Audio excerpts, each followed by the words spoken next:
Hello. Big news from our friends over at Distrokid. They now have an app. This app works on iOS and Android, of course, and it's available in the Apple Store and Google Play stores and all the stores where you buy apps.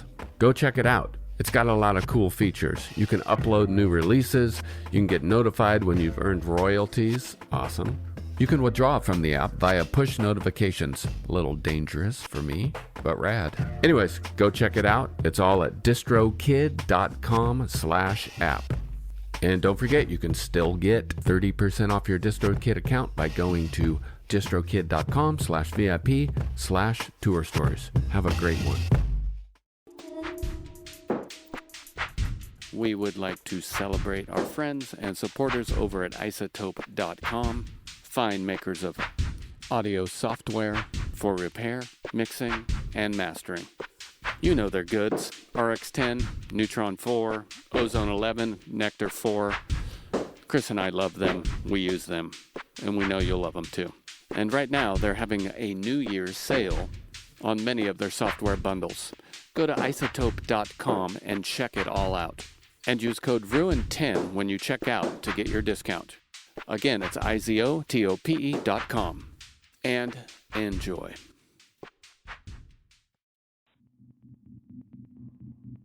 Hello? Hi. Joe, Yo. that last take had a lot of P's in it. Well, sometimes takes have a lot of P's, and I'm not great at curling my lips. You think we need to maybe rewrite that? Do we have time to rewrite that with a few less P's? What are we going to replace purple with? Good point. What are we going to replace empanadas with?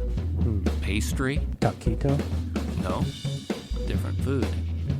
Empanada is a pastry. Well, pastry also starts with P. That's what I'm getting at. Yeah. And we're stuck. Can we fix it? Can we fix it? There's got to be something we can fix it with. Maybe Izotope. Yeah, well, Izotope has a plosive plugin. Let's use it. Let's use it, please. It's the perfect plosive plugin for these type of problems. Slap some Izotope on that bad boy. Let's do it. Thank you. How's this, Joe? He placed the empanada on a purple towel. It's great. Thanks, Izotope. To learn more, visit izotope.com/ruinous. You can get a 10% discount on all their software if you enter the code RUIN10. That's RUIN10. Now get into this episode. Did you really just run it through the plosives? Yep. Hey, Fred. Sorry, my phone's a little weird. Hey, it's Joe Plummer. Is this Fred? How are you? Good, I'm good. How are you doing? I'm doing great. Sorry to bother you so much about this. I was just wondering if I'm working on this Tour Story podcast. Yeah, you told me. Pilot. Yeah. Do you think I could get a story from you, or do you have the time? I don't know if I have the time, buddy. Really? You know?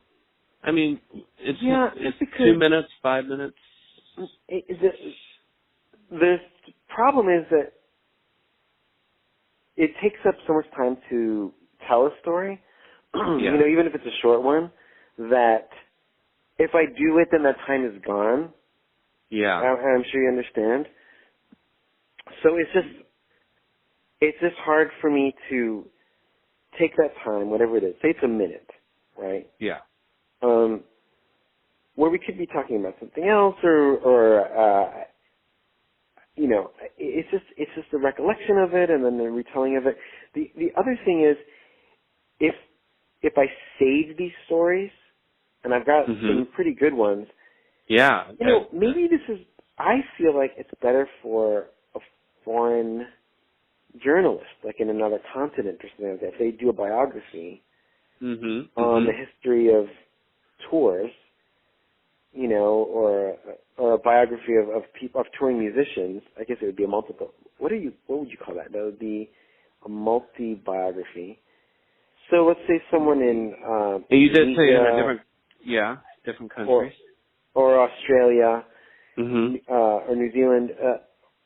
This way, then I could save it for them, where it could be translated, and it might be that much more entertaining. Brazil, and with you, and by the way, I think you're great. I'm just saying that if I'm relaying these stories to you, then it just takes up time, which I don't have and you don't have.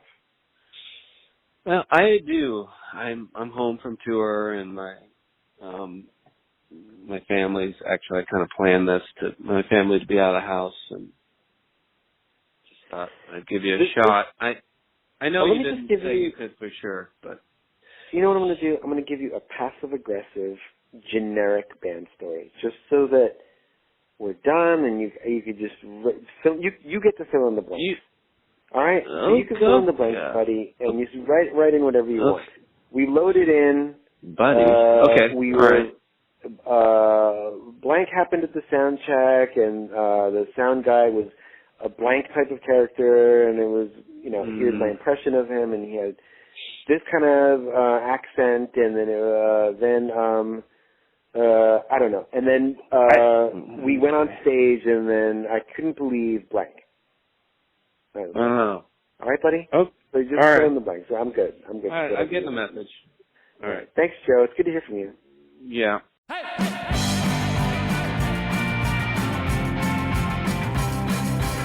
You probably know Fred Armisen as a writer and comedian from Portlandia and SNL, but he's also a musician who's done his fair share of touring. In this episode, Fred and I share a few tour stories and our goofy insights of life on the road.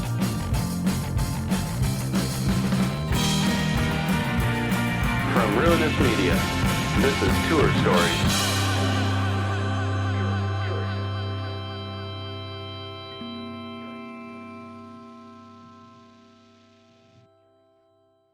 What do you think about a little tour story for me?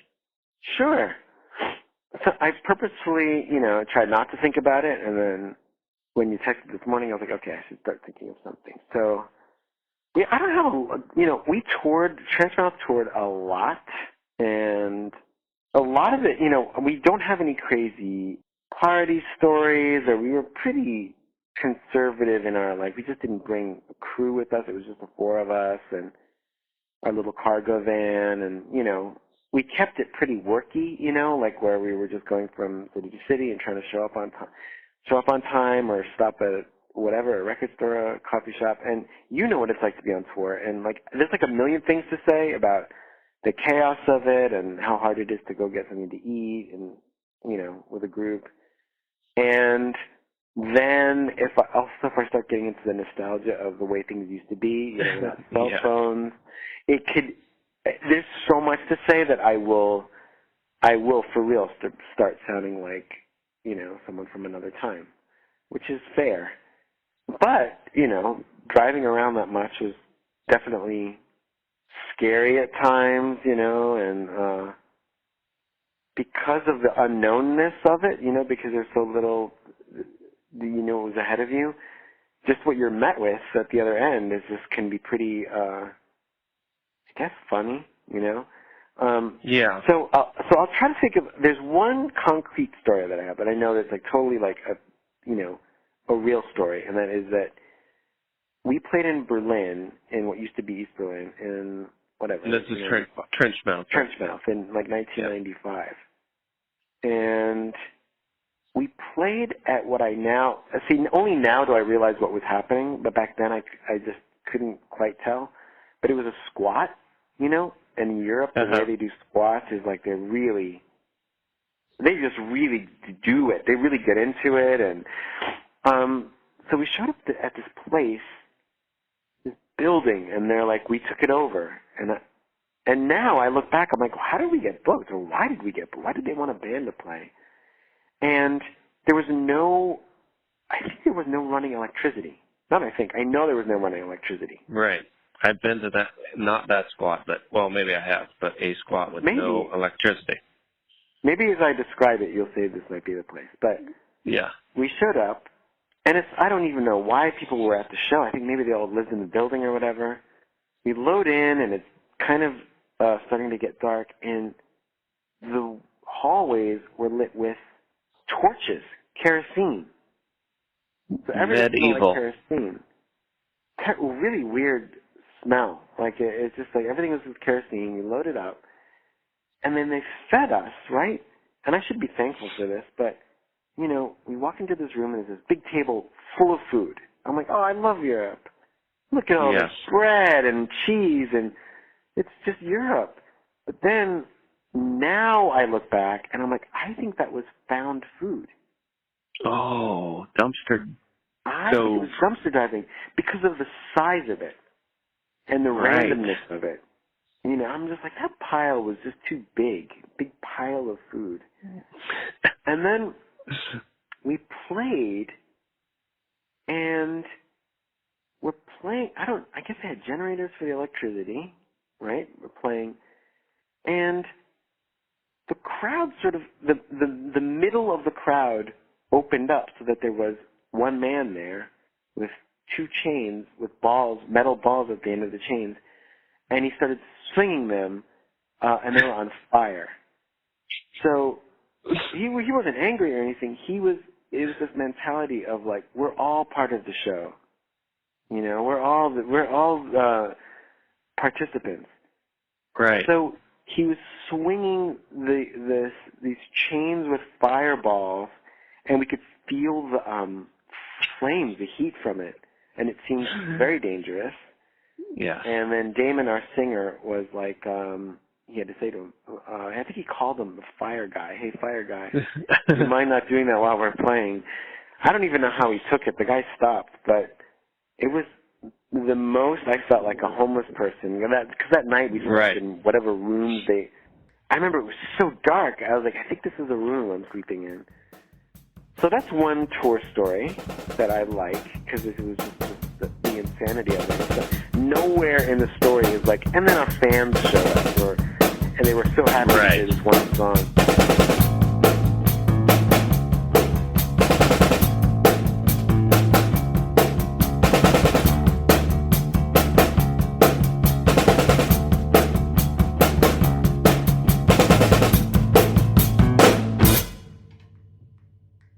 Must be hard to run a festival. I can't imagine.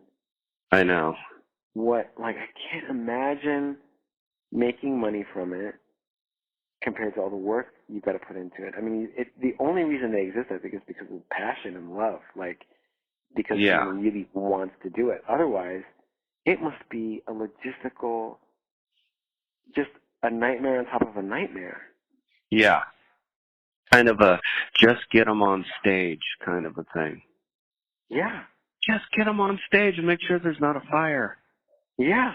Can you imagine the responsibility? Yeah. For everyone's safety and cleanliness, and oh my God, I can't imagine. Every day, like, okay, well, now there's going to be 4 food trucks, but they need this, and they need this kind of plumbing for their water. I just can't imagine dealing with any of it. God bless people. You could wallpaper the side of a building with the emails. The side of the biggest building in the world. Can you imagine? The emails. Can you imagine the amount of emails, including, okay, got it. Yeah. Well, we'll be there the day before. Got it. Henry will be there. Henry will meet you. He'll get you guys in. Got it. PM or AM? Yeah, PM or AM. Oh my God, I should have told you. No, AM. And then like the insurance policy ones that are just like with lawyers speak with $1 million and all they need it, and it's necessary. Safety, this, and fire, and make sure the inspection for the fire and the grass and the trees exits, wristbands, bathrooms. The bathroom situation. I don't understand how it ever comes together. I know.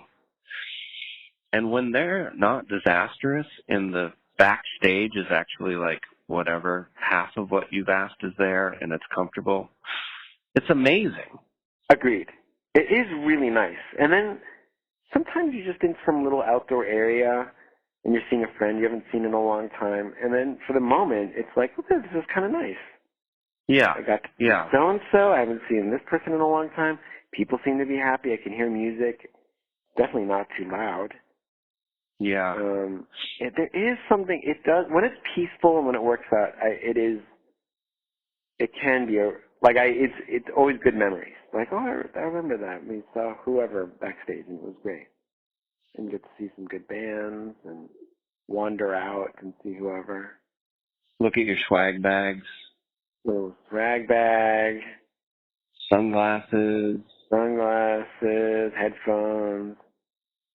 And then you go home and you had a nice day. Yeah. And a tote bag. Yeah, and a tote bag.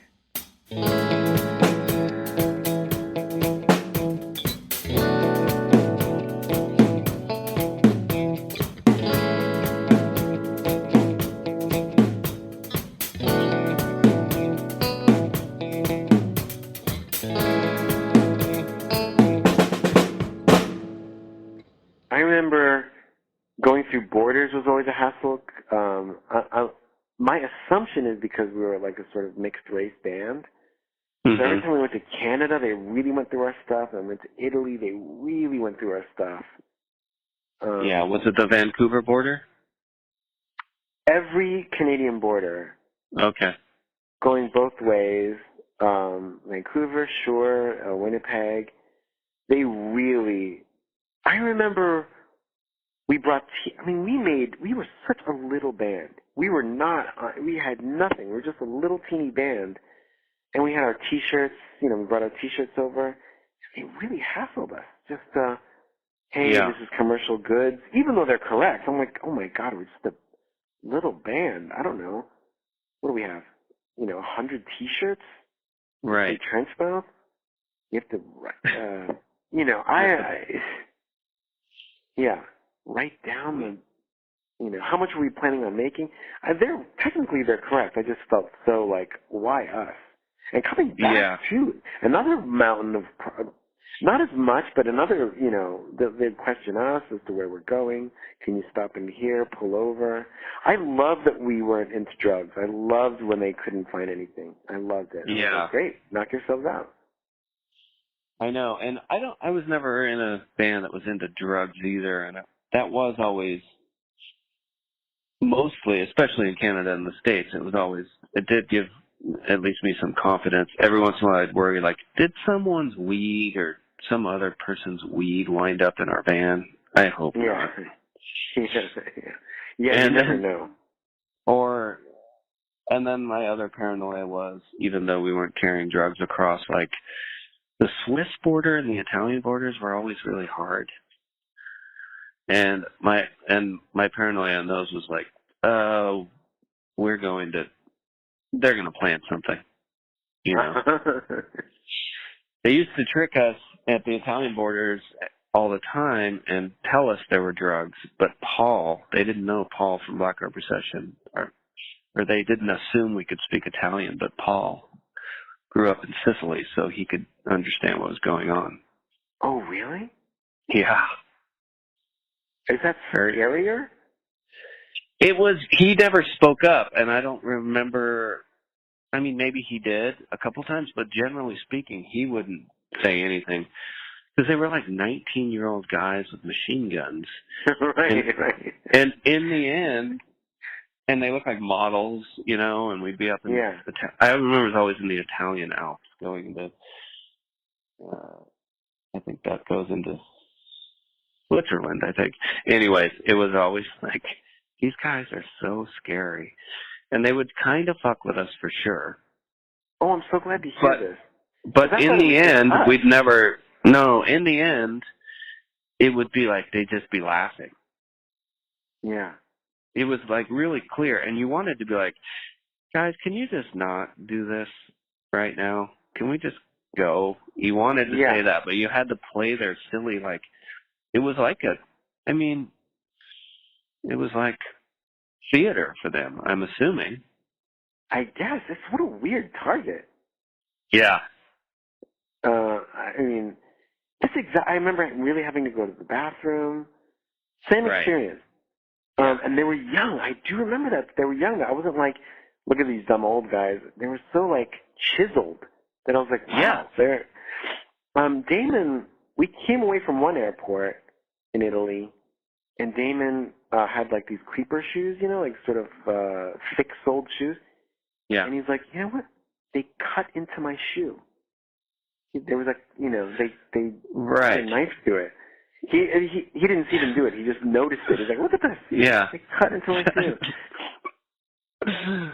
That's Canadians X-rayed all of our X-rayed drum hardware. I mean, Yeah, I don't know. yeah. I used to be a little bit snotty about. I think it was the Vancouver border, which still to me has always been the most difficult border, and I think it was partly because I was from the Northwest and I felt close to home and right. or something. But I was always really, I mean, not to don't let us in the country, but I was always questioning them as politely as I could at the Vancouver border.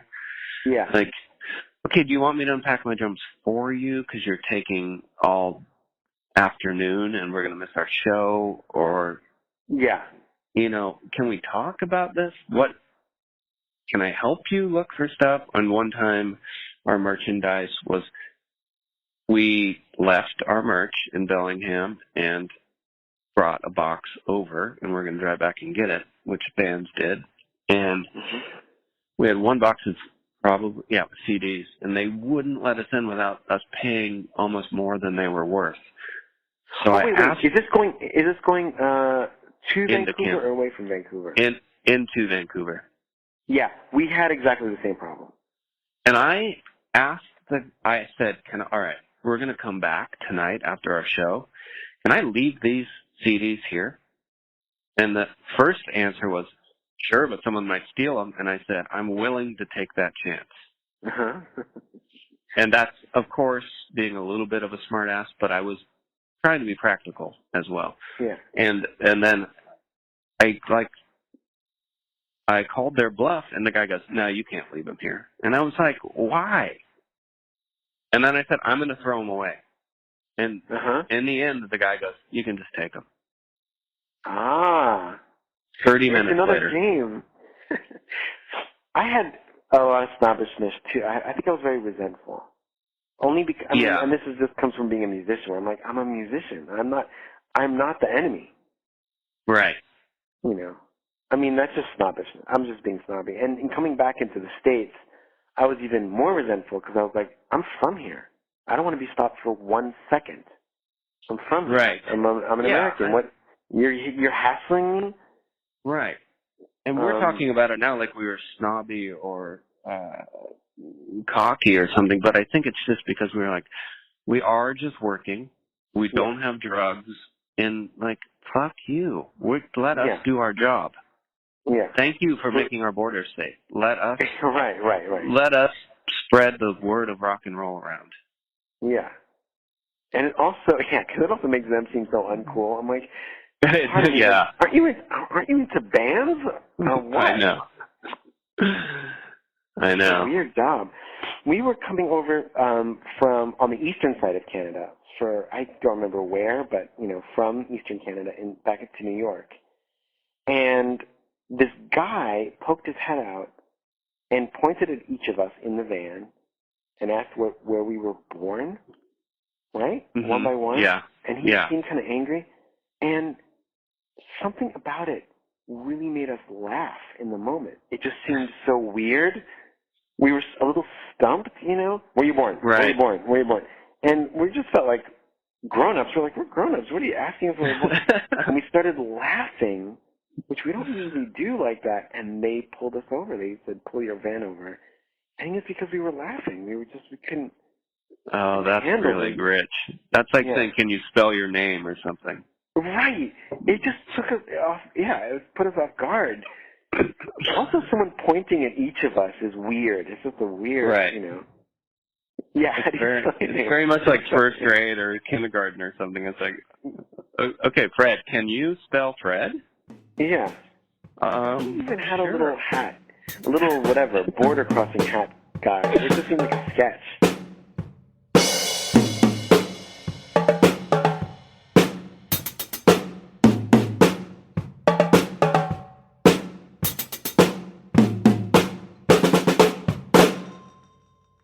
I always wanted to make a book about band arguments, right? Yeah.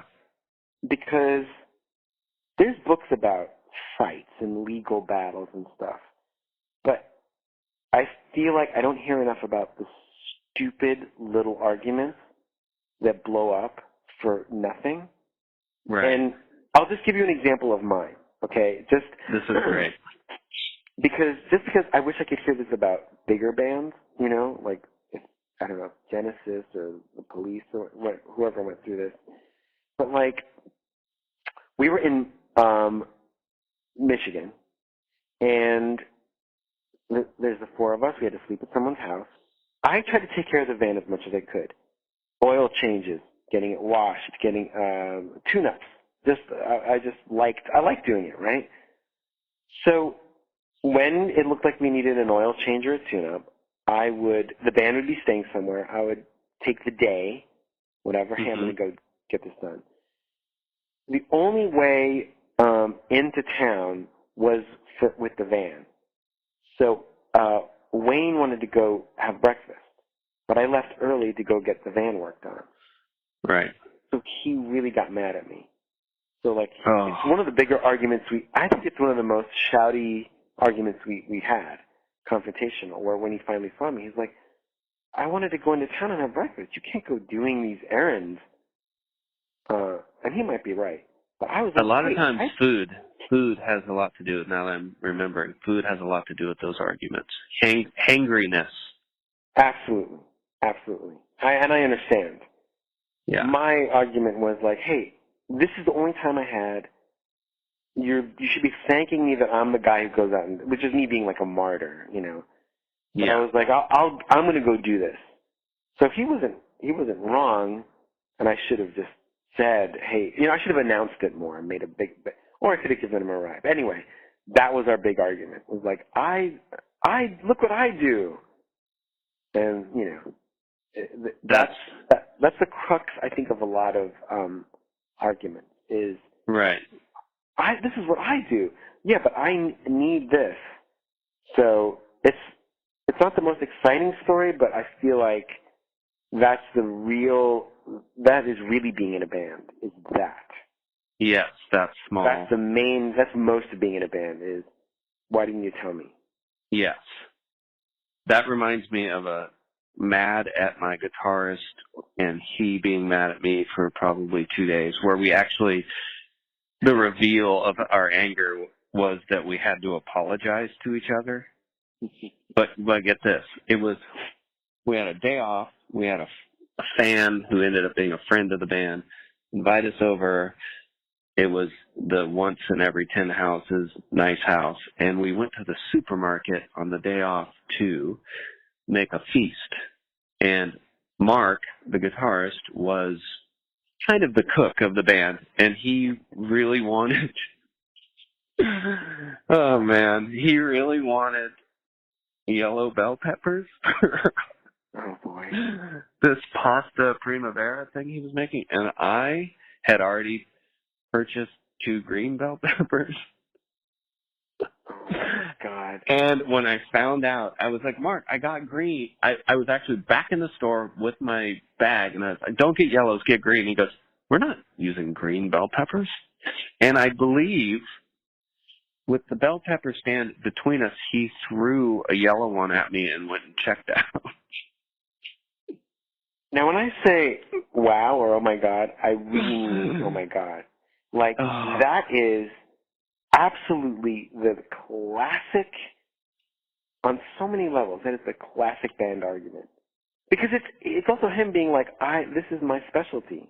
Yeah, and he was right. And he was my roommate. I should have known that. No one was right or wrong, because he also, it was his role to be like, you know what, buddy? It's going to be green pepper, so what? We're good. It's going to be yummy. Like, that's the whole, you're supposed to compromise and say, oh, it's not perfect. But that is absolutely, like, I'm doing you a favor. I'm doing you a favor. And then everyone's mad. I can remember everything, and I can remember the vibe of the apology before the show, so we didn't have a bad show. You know, but I wish I could remember the specific words, because it was probably like, sorry about the pepper thing. Can you imagine? I know. all over making a meal. Oh my God.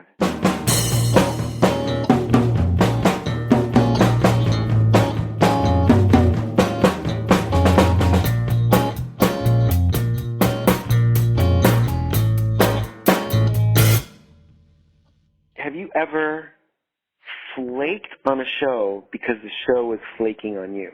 So it looks like this. We showed up to New Orleans, right? It was hot and pretty muggy. We showed up to this club, and there was no promotion for the show, really. It was just sort of like we showed up, and there was kind of a bartender there. You know, we started loading in. I'm like, oh, there's no flyers or anything. And the bartender goes, if you want a sound man, here's a card. There's your phone number of someone who can come in. You know what I mean? Like, clearly, they weren't psyched to have a show. They were like, you find a sound man. And we're like, let's just go. It just doesn't seem like they're anticipating us. There's no one around. Let's just go get a hotel and we're or whatever, motel, and I think this is not a show. Right. And that was it. We just sort of left. I never heard anything. That's the last I ever heard of it. No one ever said, "Hey, what happened?" There was nothing. Yeah. No. Yeah.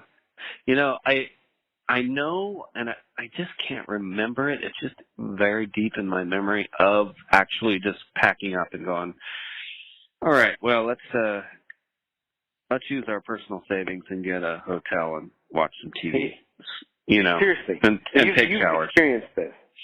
Yeah, I just can't remember specifically, but one time we did show up, we unpacked, we realized there's so many crazy details in between. We packed back up, we hung out for a while, some things happened, and we unpacked again. We moved the show, which was a partial pack up, and ended up playing an amazing show. But we left twice because it wasn't happening. Yeah, that's nice. And by some miracle, it happened, and it was this crazy show. But that's organic, and that's really nice. That's like you're supposed to be playing. Yeah, but like when you were telling me that story of showing up at the bar, how many times you show up at the bar and you're there and it's 5? You've either shown up to the town 4 hours earlier and you've exhausted all resources. So, hey, let's check out the venue. Maybe I can fix up my snares. Right. But no one's there. Yeah. That great smell of bleach and... oh, my God. You know that smell? Bleach or sort of chemically Lysol, fruity smell. Yes. But bleach, really bleach, but then, whatever, Windex or... Oh, and the stickers. My memory of the 90s is stickers. Just stickers. Every band, the stickers, backstage stickers. How many stickers did the 90s make? Jesus Christ.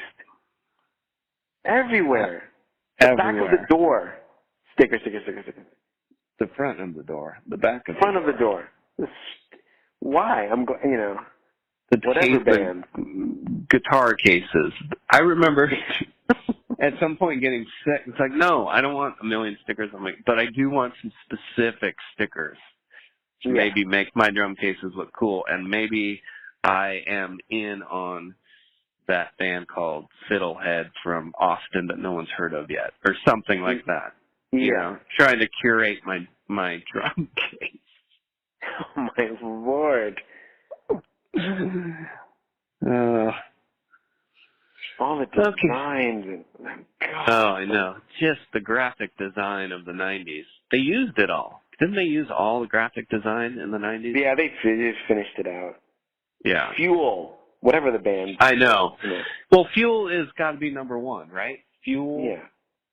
The Fuel Cafe, which got co-opted, it seems, just to a sticker that says Fuel in the same font. Yeah.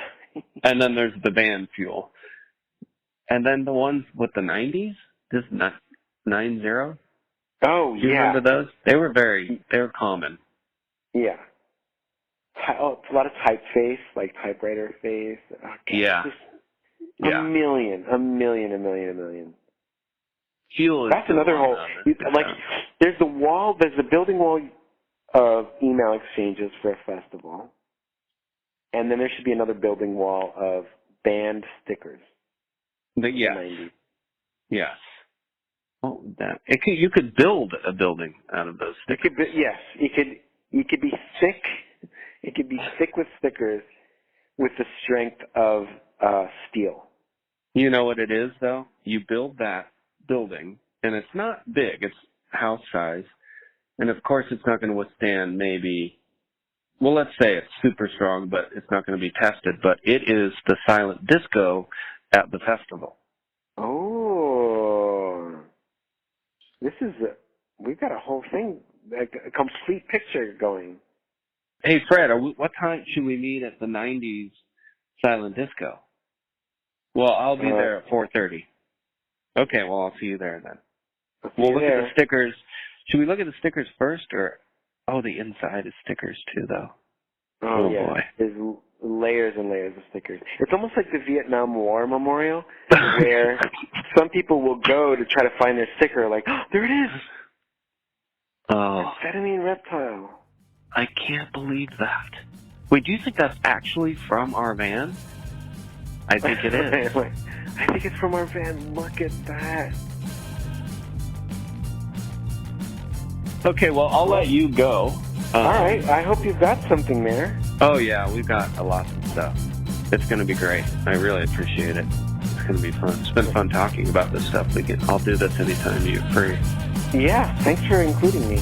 And I'm glad you found the time to do it. Thanks to Fred for the stories and the hilarious observations.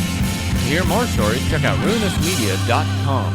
And don't forget about our companion episode, The Check-In. All at ruinousmedia.com/tour stores.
Wow.